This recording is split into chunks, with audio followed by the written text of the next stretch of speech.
All right, lesson 22.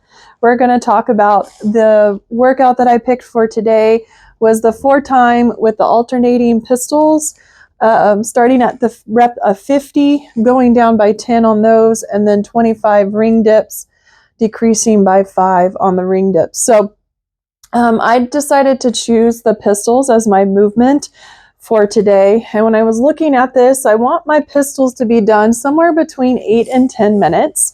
And kind of how I've got through that is I'm kind of thinking somewhere between 2.5 to 3 minutes on that set of 50, trying to really kind of push that pace to get it down so that the bigger numbers obviously should take us a little bit longer, but as our reps decrease, hopefully we're getting through it faster, though we might still have the fatigue ability setting in with the muscles of how many we've done. So I kind of have some time stimulus for some of the people to try to think about where I should be to keep that in. Overall, the WOD, I believe, is about 11 to 16 minutes for stimulus. So wanting to make sure that we leave some time for the ring dips as well. Some of my progressions as I'm getting set up for my athletes here is my reverse lunges. I like starting off with this first. Gets our hips warmed up and things like that. But the main focus is just working on driving off of one leg and trying to not push so much on that back leg. Then I like to really go to the deficit reverse lunges, especially for this 4 pistols. That's one scale that I like option as well, because it really does on this focuses on driving more off that front leg as I stand up. I'm really using more of that quad that's getting me stronger for pistols. So that is something I really like to see with my athletes. Then moving to a single leg squat to target. Right here, we're trying to maintain control as we're lowering into depth. And so I like the targets because we can start a little bit higher and then take away some of the height of our target. So we still have something that we can reference when we hit that target. So a box or a med ball stacked on some plates, just kind of depending on where we are, it can set you up for a really good height. It gives you it gives the athlete feedback on where to go and then try to stand back up. And so but we want to maintain control while doing that and not just flop down onto the box and rock forward to get off that box. It's trying to find that nice control of standing up and down with that. So that's what I'm looking for in that squat to target.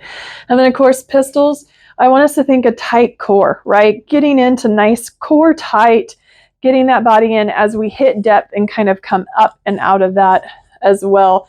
So hunching in, pulling that core in nice and tight.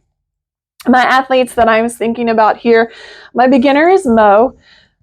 She has recently started with us in the last, I want to say 2 weeks. She's probably only about 3 or 4 actual class workouts after on-ramp in, but she is always willing to try. But I think at this point right here, if this was a workout that we were doing tomorrow, I would have Mo stick with reverse lunges with the rig assist. And I would really work on for giving her a target feedback of really trying to hit that knee to the ground, using the rig to kind of help assist with that.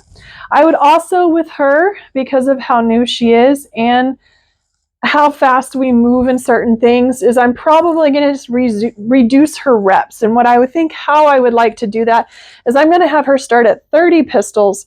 So I'm taking about 2 rounds out for her. And she'll start at 30 pistols and go follow it down through the rest of the workout. So she'll start at 30 where everyone else is starting at 50. But I think that that would be a good starting place for her.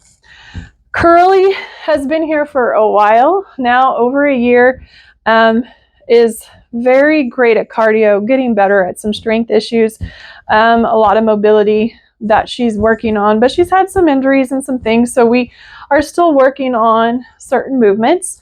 But I would have her pistol to a target.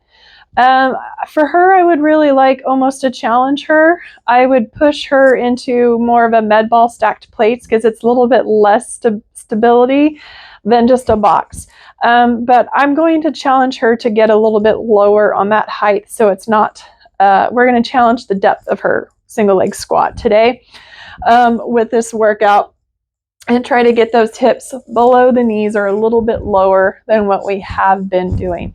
And I think that she would rise to that occasion as well. And then Larry has been doing CrossFit for a long time and is one that can usually RX certain workouts.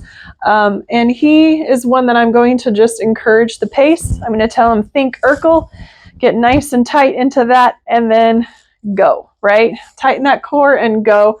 I want him to push the pace, especially through the first 50, and see if he can't even finish closer to maybe that 2.5 or 2 minutes, and like really get those down into that time period. So that is where I would focus on for my workout today in the scaling progressions.